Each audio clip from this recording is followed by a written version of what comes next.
Does it pay? Is it full-time?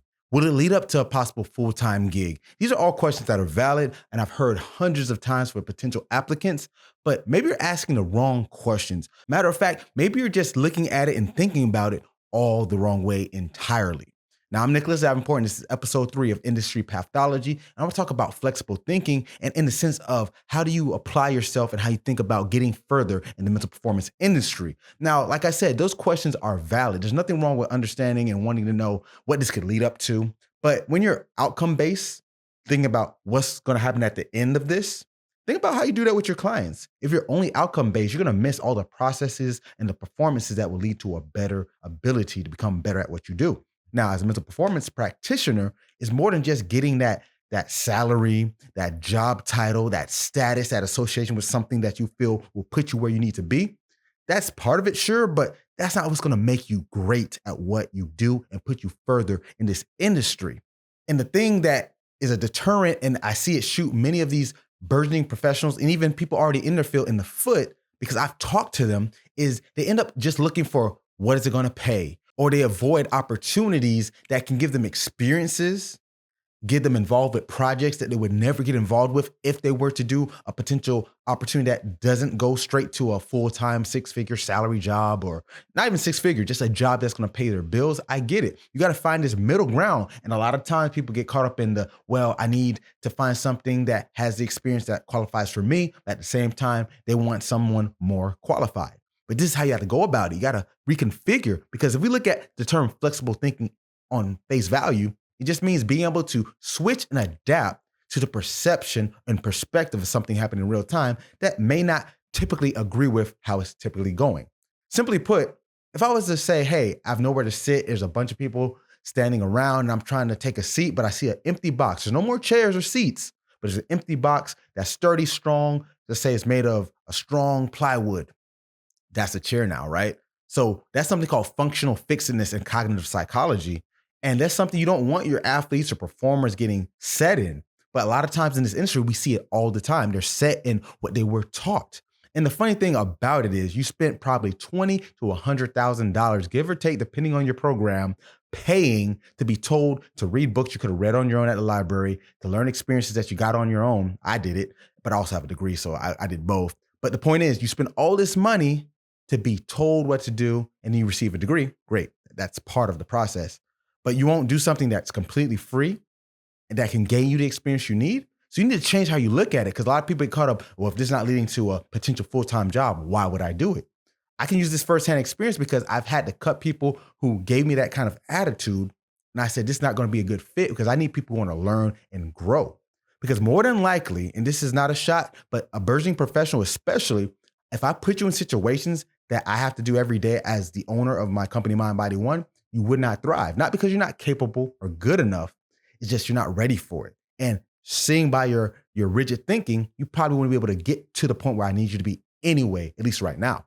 So these are things to take away, because you were taught this and it's not your fault, but it is your fault if you continue staying in this lane, and your career will reflect that, because a lot of people fizzle out and you don't see them doing anything related to sport or just performance psychology or mental performance industry at all within 3 years. And this is a problem. And this is why industry pathology is such an important thing to me, to get you guys this information to learn how to get over this hump. Now let's talk more about that. Now, some of the things you may miss before getting into your true path and not having flexible thinking is having access to high qualified work before you're ready. For example, I brought on 3 interns that are starting in a few weeks.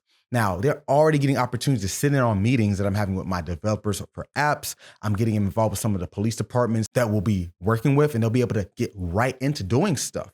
So there's no like, hey, watch me or do grunt work. You're going to be able to really get real-time feedback from people who are using this stuff in real time right away. But you're typically not going to get that in your grad program, but we're able to put you in that position. So if you scoff at it or turn away and don't think that, hey, is this something that could be good for me? That's a problem. And in that same vein, you get behind the scenes insight on how decisions are made. Imagine if you shadow me or intern for me or whatever it may be, you have some capacity to inside access to my business. I can get you insight on how did you go about getting that contract, or even organizing it to get the opportunity to sit in that meeting for that contract. So if you see that, guess what? When it comes time for you to get opportunities, you know how to navigate it, or it just adds to your repertoire and gives you another skill set that you can use to your advantage when it comes time to look somewhere else for a job, or if it's within MindBody1, for example, these upcoming interns, who knows what it could lead to. But if you go straight forward into the linear approach and not looking at the cumulative combination of everything that can lead up to it, you're going to have a problem there. Now, the status quo thinking that leads to this functional fixedness, like I said, is not 100% your fault. In traditional institutions, are going to tell you, learn these mental skills, learn the science, learn the foundations, and now go out there and hopefully you land a job. Best of luck. Join our organizations. Give us money. Everything's a business. I'm not just saying this to say it for my breath. I have a business too. So obviously the end goal is to make money. But they're not giving you the inside track on what works the best or what doesn't work. They're just giving you what they're told and what works for them because they make the rule. Now, do you want to be a qualified professional who simply is in a mobile position in the industry where there'll just be another person trying to put in a resume, wait for a call? I'm going to tell you straight up. When I look at resumes, the first thing I'm thinking about is, what does their experience look like? Is it diverse? And flexible thinkers are able to do this only because they have diverse thinking. I was talking to an individual last week where he had a strength conditioning background and now is getting into the mental performance. I said, if you were to work for me, I take your experience way higher than a student who's 23 who only has done a master's in sports psych. Know why? They don't know what to do beyond what their teachers told them. That's what an employer is looking for, because you got to think. If I'm going to fund you for, let's say, a $50,000 a year salary, I got to know that you can do a lot of things for me. It doesn't mean that I will overwork you, but I need to be able to have the ability to put you in situations where you can thrive. And the less you can do that, the less you're valuable to me. If mental coaching is all you can do and you're great at teaching skills and making good rapport with a client, that's great. But that's not the only thing that brings money into this business. And like I said, everything is a business. So this is where people get misconstrued and say, well, I have all these great skills. I know my knowledge, my science, but you're not very useful beyond that. So when I'm looking at resumes, I'm saying, what else have they done? And that gives you value. And I'm not saying just have useless backgrounds in things like working at Target or another type of fast food place. We don't need that. Like, I have things on that on my resume that I don't put on anymore because I'm much further than that. All you're going to see is things relevant to this field. But this is what people want to know. And a lot of y'all don't have that. And that's why you get overlooked. Now, this is a perfect segue because me getting here where I'm at right now, the ability that I'm working with military, law enforcement, and I've done all this through building it through my own means and being an innovative thinker who's not just doing what everyone else does. That's one of MindBody1's 5 principles. Don't do what they're doing. And if you keep doing what you're done, you're going to get what you always got. So you got to change it up. Now, as I always say, I don't give problems without trying to give a few solutions. Now, how do we go about changing this rigid thinking for the mental performance industry? So first and foremost, reverse engineer. Think about the job or the position you want to get to, and what are the steps backwards going from where I want to be to where I start. Go back and all the skill sets needed there. Because a lot of times we just think, I got the degree, I got the certification, now get the job. But did you do any internships, keyword, internships that aren't just about what you do in the typical mental performance sector? Did you do an internship with a business that has nothing to do with mental performance that may handle a lot of like corporate contracts? Did you do an internship maybe in sport performance, like a general sport performance team, like soccer, baseball, football? Did you do an internship in strength and conditioning to understand how physiology and kinetics add to the value of an athlete or a performer? These are things that are going to make a difference when it goes time to, why am I not getting a job or why I'm not getting a call back? A lot of times people get so obsessed with the fact that athletes, sports psychology, consults, one-on-ones, basically counseling and therapy, they don't understand that this is a very diverse field in practice. In theory, yes, it's helping people perform better under pressure, getting their mindset right, getting them better at mental toughness, focus. These are just words. That's it, just words. But what are you doing in real time? And a lot of you guys aren't building those skills. So this is a big thing. Reverse engineer what will need to get to that point versus just thinking the opportunity is going to lead to the outcome. Don't think just opportunity of outcome, but opportunity of development. Another way you can kind of get your feet wet in this diverse thinking is prototype ways to implement services. For example, I have an app that I developed called Breeze, which is a mental coaching hybrid AI app, meaning it has human coaching as well as AI responses. ChatGPT has been said to be one of the biggest uses for mental health.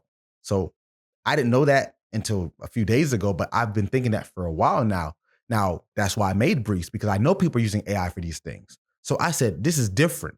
This is not what people are typically doing. If I just want to sit in front of someone and talk about visualization and box breathing, great. But that's not me. That's not my brand. If that's your brand, good luck with it. But basically, you have to find things that aren't already being done and test them out. And they probably won't work. I'm being real. A lot of them won't work. But guess what it does? It shows you what doesn't work, and it gets you closer to what does. Or if it doesn't work, you can use bits and pieces of what did work, because it's not ever 100% failure.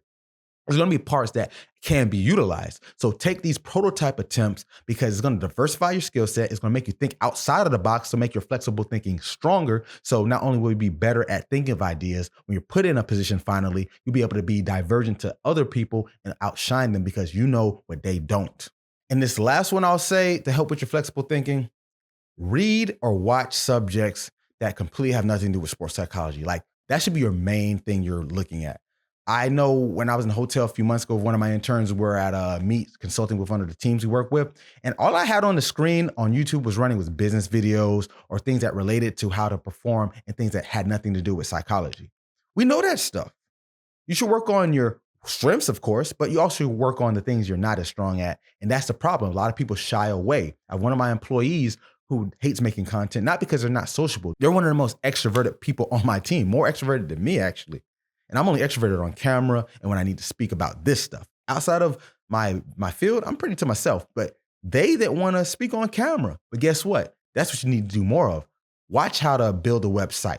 Watch how to make a video. Watch how to create a studio for YouTube like I did. Test lighting for 4 hours like I did. These are things that gave me the ability not only have skill sets that can help me, but I look at things much differently. I can pull from way more subjects when I'm working with clientele. Talk about analogies. I got them for days. Doesn't help that I was a poet and a rapper, but I'm always finding ways to innovate. And I know that's not what we're taught in grad school, to innovate. We're taught to do these techniques, and then when we're done, follow this route, and hopefully someone just says, here's a job. That's not going to happen. So take this with a grain of salt. I'm going to give my diagnosis, and I'm going to call it outcome obsession syndrome. Simply put, you want to get what you put in and get the equivalent or more, keyword more, than what you get out. Most cases, you're not going to get the equivalent what you put in, and sometimes you're going to get just less than what you put in or nothing at all. But the more we think like that, the less we're going to be able to progress in a field where the pickings are slim. I don't think they tell these students enough, so I'm going to tell it for you. There's a lot of competition. You got thousands of people, tens of thousands of people fighting for maybe hundreds, maybe a little bit over 1,000 jobs. Good luck with that. Turnover is not always there. There's people that are still in positions that when I was in grad school over a decade ago. That's who you're fighting with. So either you find a way to stand out to get in these new positions, or you create your own lane. So with that being said, try to be divergent in your thinking, be flexible and look at it at different angles, and get your mind right, as I always say. That's my pathology.